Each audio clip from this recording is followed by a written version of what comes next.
श्रीमद् भगवत गीता यथारूप अध्याय 10 श्री भगवान का ऐश्वर्य। श्लोका 10.34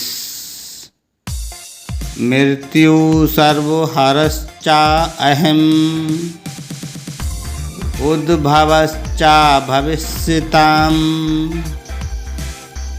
कीर्ति श्री वाक्यश्चा नारीणाम्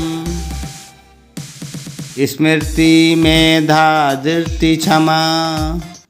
भावार्थ, मैं सर्वभक्षी मृत्यु हूँ और मैं ही आगे होने वालों को उत्पन्न करने वाला हूँ। स्त्रियों में मैं कीर्ति, श्री, वाक, स्मृति, मेघा, धृति तथा क्षमा हूँ। तात्पर्य, ज्यों ही मनुष्य जन्म लेता है वह क्षण क्षण मरता रहता है। इस प्रकार मृत्यु समस्त जीवों का हर क्षण भक्षण करती रहती है, किंतु अंतिम आघात मृत्यु कहलाता है। यह मृत्यु कृषण ही है। जहाँ तक भावी विकास का संबंध है, सारे जीवों में 6 परिवर्तन होते हैं। वे जन्मते हैं, बढ़ते हैं, कुछ काल तक संसार में रहते हैं, संतान उत्पन्न करते हैं, क्षीण होते हैं और अंत में समाप्त हो जाते हैं। इन 6 परिवर्तनों में पहला गर्भ से मुक्ति है और ये कृषण है। प्रथम उत्पत्ति ही भावी कार्यों का शुभारंभ है। यहाँ जिन 7 ऐश्वर्यों का उल्लेख है वे स्त्रीवाचक हैं। कीर्ति, श्री, वाक, स्मृति, मेधा, धृति तथा क्षमा।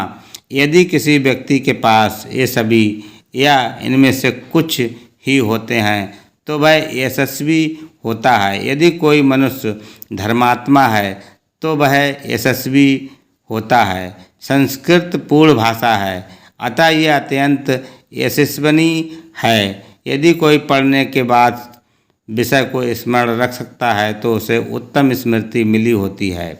केवल अनेक ग्रंथों को पढ़ना पर्याप्त नहीं होता, किंतु उन्हें समझकर आवश्यकता पड़ने पर उनका प्रयोग मेधा या बुद्धि कहलाती है। यह दूसरा ऐश्वर्य है। अस्थिरता पर विजय पाना धृति या दृढ़ता है।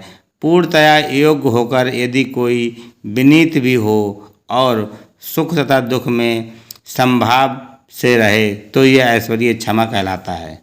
हरे कृष्णा।